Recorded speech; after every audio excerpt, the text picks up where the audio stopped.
네, 오늘 함께 은혜 받으실 하나님의 말씀은 요나서 4장 9절에서 11절까지의 말씀입니다. 구약 1290쪽에 있는 요나서 4장 9절에서 11절까지의 말씀 제가 봉독해 올려드리겠습니다. 하나님이 요나에게 이르시되 내가 이 박넝쿨로 말미암아 성내는 것이 어찌 옳으냐 하시니 그가 대답하되 내가 성내어 죽기까지 할지라도 옳으니이다 하니라. 여호와께서 이르시되 내가 수고도 아니하였고 재배도 아니하였고 하룻밤에 났다가 하룻밤에 말라버린 이 박넝쿨을 아꼈거든. 하물며 이 큰 성읍 니느웨에는 좌우를 분별하지 못하는 자가 12만여 명이요 가축도 많이 있나니 내가 어찌 아끼지 아니하겠느냐 하시니라. 아멘. 하나님 아버지 감사드립니다. 오늘도 귀한 주일로 교회로 예배로 인도하여 주신 은혜를 진정으로 감사드립니다. 지금 이 시간 저희들이 지난 한 주일간 지었던 모든 죄악들 예수 그리스도의 십자가에 다 내려놓고 오직 저희들의 온 마음과 정성을 다하여 하나님께만 드려지는 예배를 통하여 하나님께서만 영광 받으시는 귀한 은혜의 시간으로 이 시간을 인도하여 주시옵소서. 모든 것을 감사드리오며 예수 그리스도의 이름으로 기도드리옵나이다. 아멘. 네, 오늘은 소명의 거부가 가능한가 요나서 그 두 번째 시간이자 요나서의 마지막 시간으로 오늘 본문 말씀을 중심으로 하나님의 말씀을 증거하겠습니다. 지난 시간에 우리들은 요나서 1장과 2장에 나타나 있는 하나님의 뜻을 세 가지 관점에서 살펴보았습니다.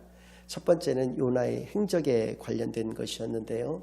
요나는 1장 2절에서 하나님께서 분명 니느웨라고 하는 곳에 가서 그들의 악독이 하나님의 귀에까지 상달되었다는 것을 경고하라고 하는 그런 사명을 부여받았음에도 불구하고 그것이 싫어서 다시스라고 하는 지금의 스페인에 있는 도시로 추정되어지는 그 반대의 방향으로 가고자 했었다는 것이었습니다.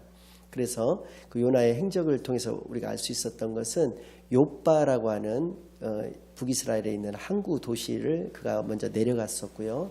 그 욥바에서 다시스로 가는 배를 내려갔었고요. 또 그 배 안에서도 배 밑바닥까지 내려갔었다는 것이죠.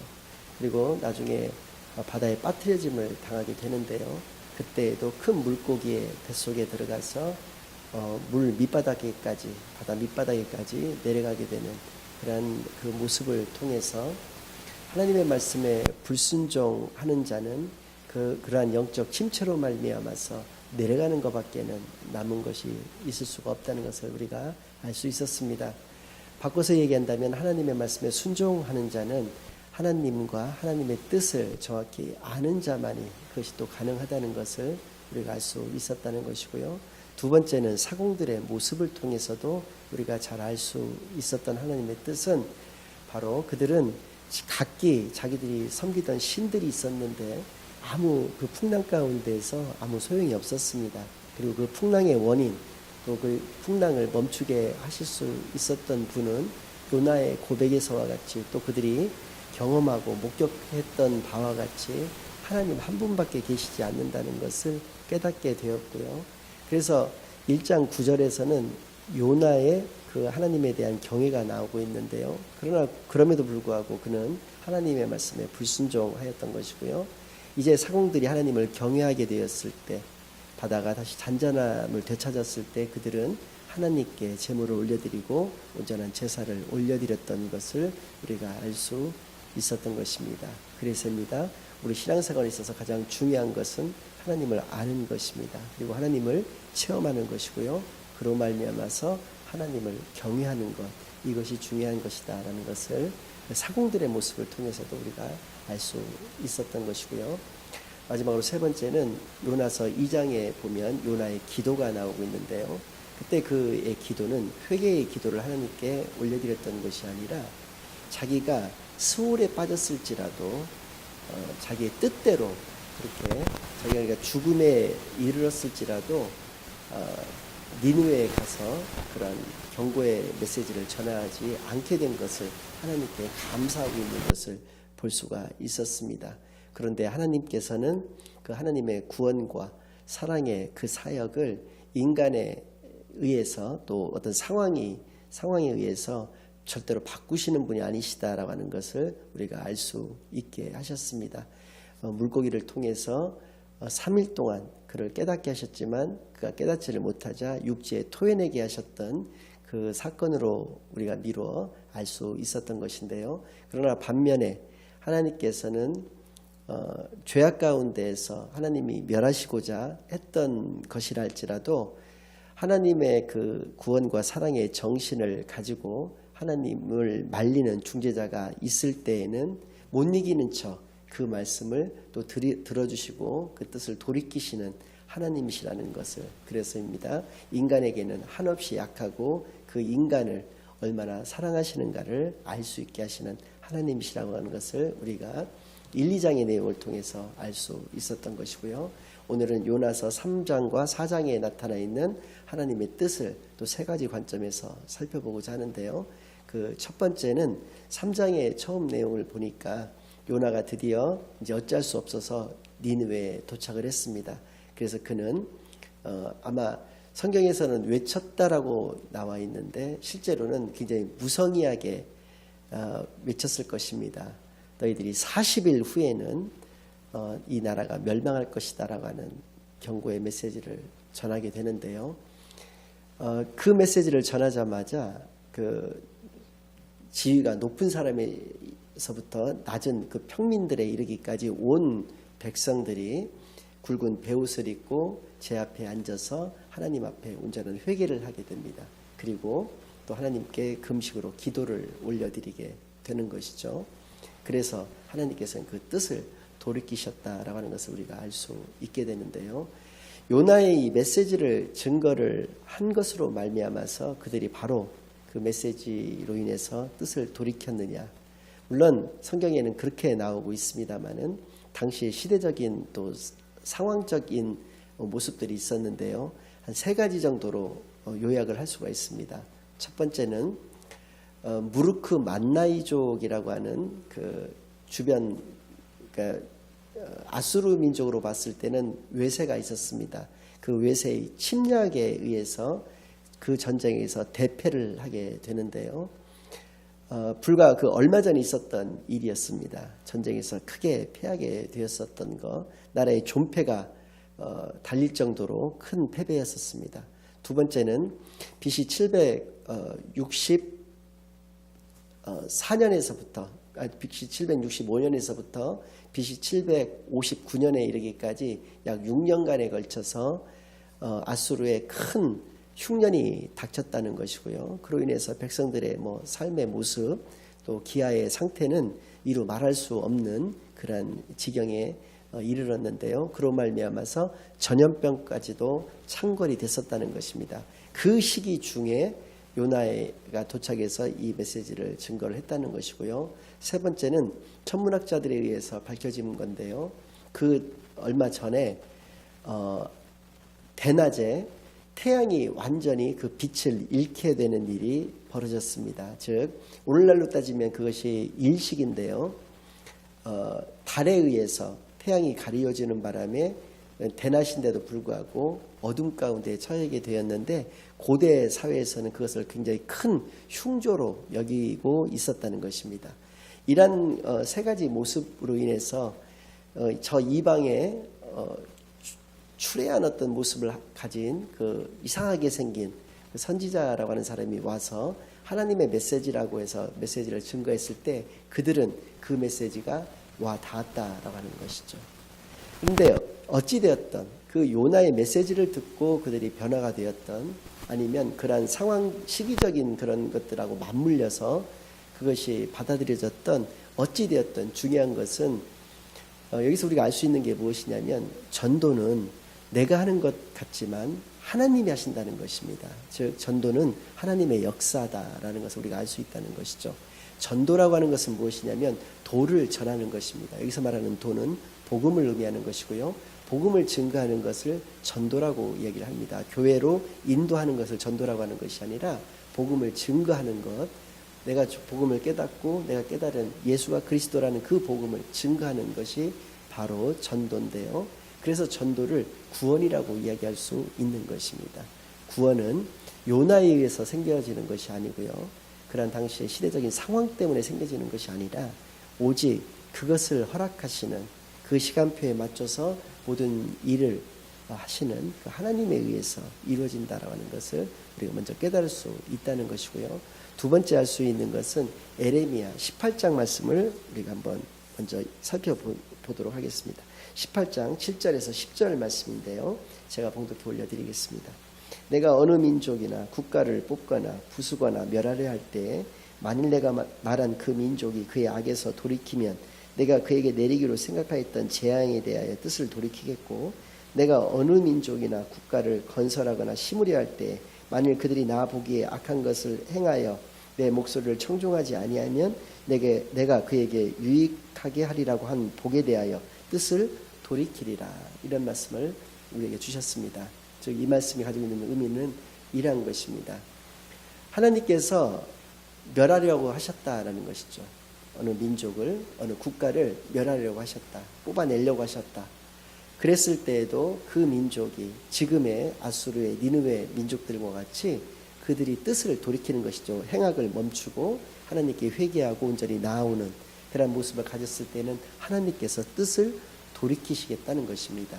그러나 반대로 하나님께서 복주시마 약속하신 민족이라 할지라도 그들이 행악을 멈추지 않고 늘 그 악행 가운데서 살아가는 존재가 될 수밖에 없다라고 한다면 하나님께서 복주시겠다고 하셨던 그 뜻을 또 역시 돌이키셔서 그들을 멸망의 길로 몰아넣으시겠다라고 하는 것을 알 수 있다는 것이죠. 여기서 알 수 있는 것은 우리가 진정한 회개와 또 진정으로 하나님께 나오는 것을 통해서 하나님의 뜻마저도 돌이키게 할 수 있다라고 하는 것을 알 수 있다는 것이죠.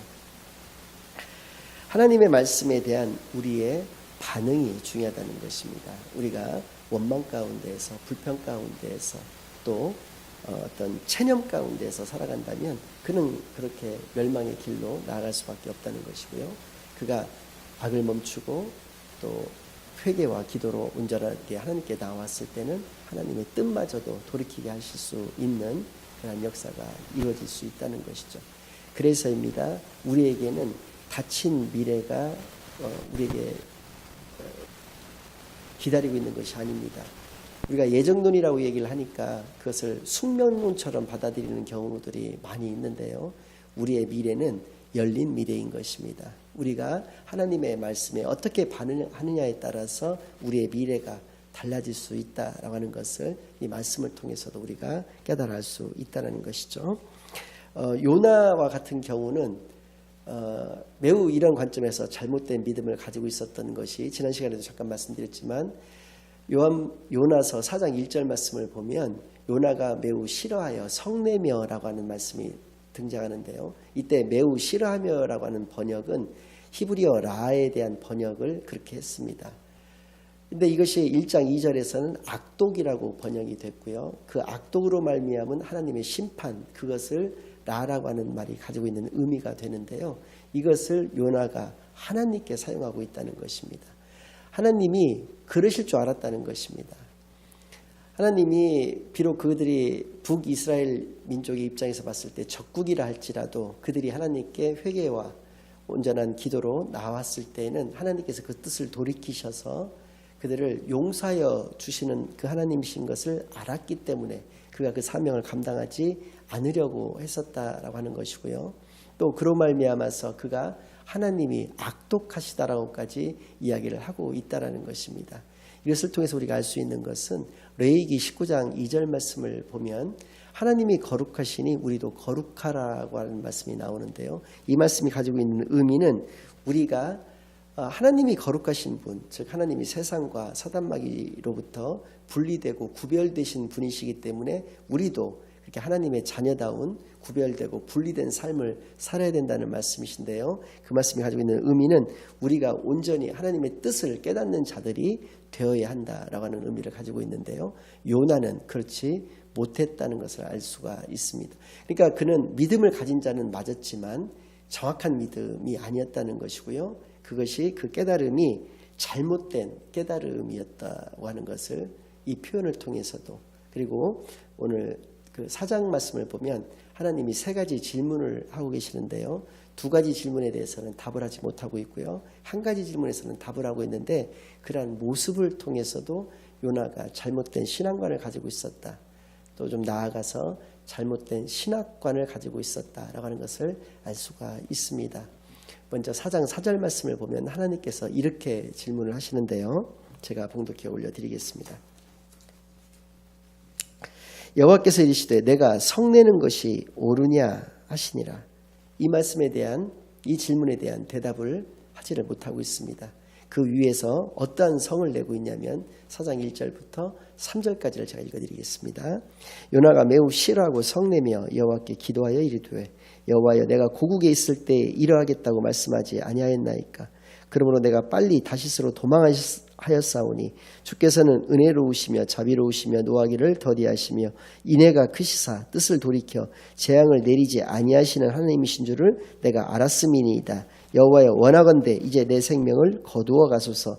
내가 사는 것보다 죽는 것이 내게 나음이니이다 하니 여호와께서 이르시되 내가 성내는 것이 옳으냐 하시니라. 이렇게 말씀하셨다는 것입니다. 이 질문에 요나는 답을 하지 못합니다.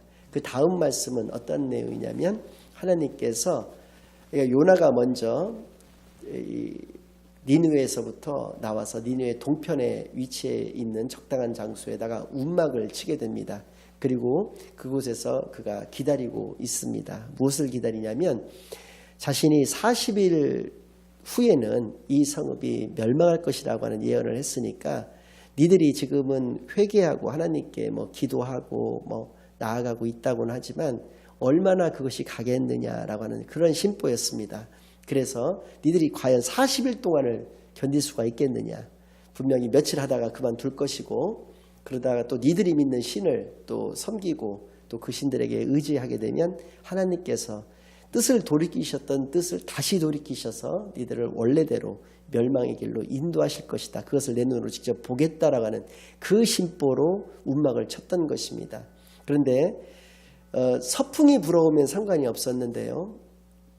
왜냐하면 서풍이라고 하는 것은 지중해 쪽에서 불어오는 바람이기 때문에 해풍입니다. 그래서 약간 선선한 길을 띄우고 있는데요.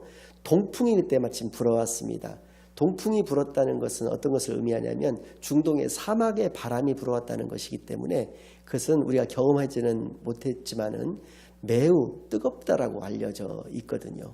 그리고 요나가 큰 물고기의 뱃속에 3일씩이나 그렇게 있었기 때문에 그의 위에 산 액으로 인해서 그의 머리가 다 벗겨졌던 것으로 그렇게 알려져 있습니다. 왜냐하면 과거 이렇게 성화들 요나를 그렸던 성화들을 보면 그가 이렇게 대머리인 것으로 표현되어 있기 때문에 그런 것들을 통해서 알 수가 있는데 햇볕은 내리쬐고 동풍은 불고 그러니까 그가 막 죽기까지 이르렀었습니다.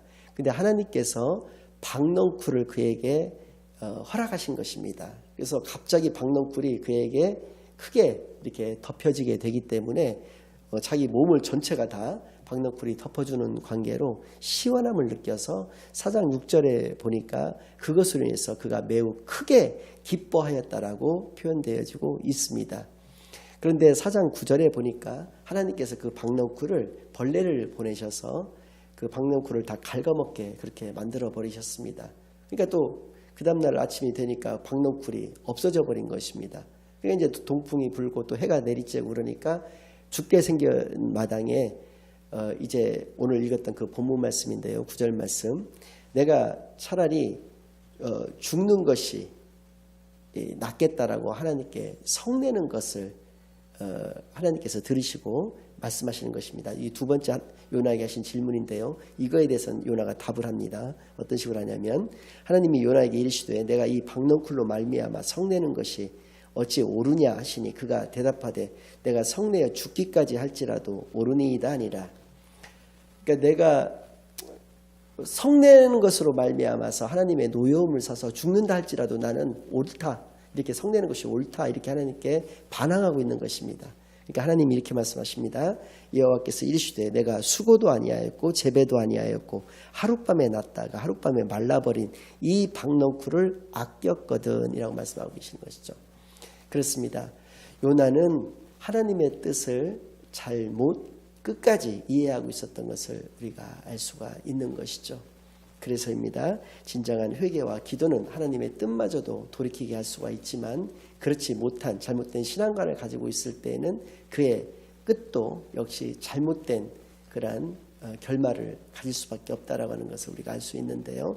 이 말씀을 하시면서 마지막 절 4장 11절 말씀에 하나님께서는 질문으로 이 요나 성경이 마무리가 되고 있는데요. 그 질문은 이러한 것입니다. 이제 요나에게 하셨던 세 번째 질문인데요. 하물며 이 큰 성읍 니느웨에는 좌우를 분별하지 못하는 자가 12만여 명이요 가축도 많이 있나니 내가 어찌 아끼지 아니하겠느냐 하시니라. 이렇게 말씀하고 계십니다. 당시에 그 북이스라엘의 수도 사마리아에는 약 3만 명 가까이가 거주하고 있었던 것으로 추정이 되고 있는데요. 이 니느웨, 아수르의 수도 니느웨에는 12만 명이나 있었다는 것입니다. 4배 이상이 있었다는 것인데요. 그렇기 때문에 이렇게 좌우를 분별하지 못하는, 나를 알지 못하는 하나님의 그 백성들, 잠재적 백성들이 이렇게 많이 있고 가축도 이렇게 많이 있는데 내가 그것을 아끼지 아니하는 것이 어찌 아끼지 아니할 수 있겠느냐라고 얘기를 하는 것입니다. 그렇습니다. 니느웨에서는 그 요나가 복음을 그렇게 하나님의 메시지를 증거하였을 때 그들이 높은 자에서부터 평민에게까지 하나님께 회개하고 나왔지만 왕의 귀에도 이 소식이 들리게 되었습니다. 근데 왕은 한 수를 더 떠서 조서까지 내리게 됩니다. 이 시간 이후로부터 사람은 막론하고 물론이려니와 가축마저도 아무것도 먹지 않고 하나님께 기도하겠다라고 하는 조서를 내리게 된다는 것이죠. 그도 굵은 베옷을 입고 제위에 앉아서 실제로 하나님께 온전하게 회개하고 기도하는 그런 모습을 보였다는 것입니다. 왕에서부터 일반 천민에 이르기까지 모든 백성들이 그렇게 가축들이 하루만을 굶어도 얼마나 그 울부짖는 소리가 컸겠습니까? 며칠씩이나 그렇게 금식을 강제로 시켰으니 온 나라가 애곡하는 소리로 아마 사람이 울부짖는 소리, 가축들이 울부짖는 소리로 아마 온 성읍이 크게 시끄러웠었을 것입니다. 그렇게 했을 때 하나님께서 그 뜻을 돌이키셨다는 것을 통해서 우리가 알 수 있는 마지막 세 번째 하나님의 뜻은 구원은 혈통에 의한 것이 아니라는 것입니다. 그것은 믿음의 결과다라는 것을 알 수 있죠. 불과 몇십 년 뒤에 북이스라엘 하나님의 백성이라 일컫는 그들은 어떻게 되었습니까? 그들은 이 아수르의 손에 의해서 완전히 멸망하게 됩니다. BC 722년에 완전히 멸망하게 되죠. 그들은 하나님의 자녀라고 하는 하나님의 백성이라고 하는 그 선민 사상에 젖어 있었던 자들이었습니다. 그러나 그것이 무슨 소용이 있었겠습니까? 그들은 그렇게 선지자들을 보냈지만 오바댜와 같은 농부 출신의 선지자들도 보냈습니다마는 그들이 하나님의 그 메시지를 무시했고 하나님을 무시했던 그 결과로 인해서 그들은 멸망의 길을 갈 수밖에 없었다는 것이죠. 그러나 그들이 적국으로 생각했던 이방 나라라고 생각했던 아수르의 니느웨는 이렇게 왕으로부터 가축에 이르기까지 온 나라 전체가 하나님께 온전한 회개와 그 기도로 나옴으로 말미암아서 구원을 받았던 것을 우리가 알 수 있는 것으로 보아서 구원은 혈통에 의한 것이 아니다. 그것은 바로 믿음의 결과다라는 것을 우리가 알 수 있다는 것이죠. 그래서입니다. 요나와 같은 경우 왜 잘못된 신앙을 가지고 있었느냐. 아까도 말씀드렸지만 4장 6절에 그 박넝쿨로 말미암아서 크게 기뻐하였고 그가 수고도 아니하였고 재배도 하지 아니하였고 하룻밤에 났다가 하룻밤에 다 말라 비틀어져 버린 그 박넝쿨로 말미암아 4장 9절에 보니까 크게 분노하였다라고 나와 있는데 하나님께서는 4장 11절 말씀을 통해서 하나님의 것 12만 명과 그에 상응하는 가축들이 있는 것을 내가 어찌 아끼지 않겠느냐라고 하나님께서 질문하고 계시는 것을 우리가 알 수 있습니다. 결론을 말씀드리겠습니다. 요한계시록까지 다 읽어봐도 요나가 회개하였다거나 하나님의 이 질문에 대답하였다는 것은 어떠한 곳에서도 발견할 수가 없습니다. 그렇다면 성경에 있는 올바른 팁에 대해서 한번 말씀드린 적이 있었는데요. 그렇다면 우리는 어떻게 해야 되겠습니까? 우리가 대답해야 되는 것입니다. 우리가 요나와 같은 영적 교만의 상태에 빠져있지 않기 위해서 하나님의 이 질문에 하나님의 이 물음에 우리가 답변을 해드려야 하는 것입니다. 하나님께서는 이렇게 말씀하시는 것입니다. 내가 너를 구박하는 너의 시어머니를 아끼고 사랑하는 것이 어찌 합당치 아니하겠느냐. 내가 너를 함부로 대하는 너의 며느리를 아끼고 사랑하는 것이 어찌 합당치 아니하겠느냐. 내가 북한과 그 아이들을, 또 내가 일본과 그 아이들을, 내가 중국과 그 아이들을, 내가 성당에 다니는 저 어리석고 불쌍한 영혼들을, 내가 저 절에 다니는 저 불쌍한 영혼들을, 내가 이단에 빠져 허우적거리고 있는 저 불쌍한 영혼들을 아끼고 사랑하는 것이 어찌 합당하지 아니하겠느냐. 이렇게 여러분들에게 묻고 계시다는 것입니다. 또입니다. 내가 너의 그 임대료를 올리는 저 건물주를 아끼고 사랑하는 것이 어찌 합당하지 않겠느냐. 내가 저 자국 우선주의 때문에 너희를 힘들고 어렵게 만드는 미국을 아끼고 사랑하는 것이 어찌 합당하지 아니하겠느냐. 내가 너와 정치적인 견해가 다르다고 해서 그냥 너를 잡아 죽일 듯이 미워하는 저 네가 원수처럼 생각하는 인간을 아끼고 사랑하는 것이 어찌 합당하지 아니하겠느냐. 이렇게 질문하고 계시는 것입니다. 여러분들 어떻게 답변하시겠습니까? 여러분의 답변이 여러분의 신앙인 것입니다. 그리고 이 답변을 올바르게 올려드렸을 때 여러분은 요나 선지자보다도 더 훌륭한 신앙인이 되신다는 것을 깨달아서 올바른 답변을 하나님께 올려드릴 수 있는, 하나님의 뜻에 또 하나님의 마음에 합당한 그러한 답변을 올려드리는 저와 여러분이 되시기를 예수 그리스도의 이름으로 간절히 축원합니다. 이제는 우리 주 예수 그리스도의 은혜와 아버지 하나님의 극진하신 사랑과 성령 하나님의 내주인도 역사 교통하심이 아버지 하나님의 마음이 나의 마음이 되기를 간절히 원하고 사모하는 모든 사랑하는 주의 자녀들의 머리 위에와 그들의 가정 위에 이제로부터 영원까지 항상 함께 있을지어다. 아멘.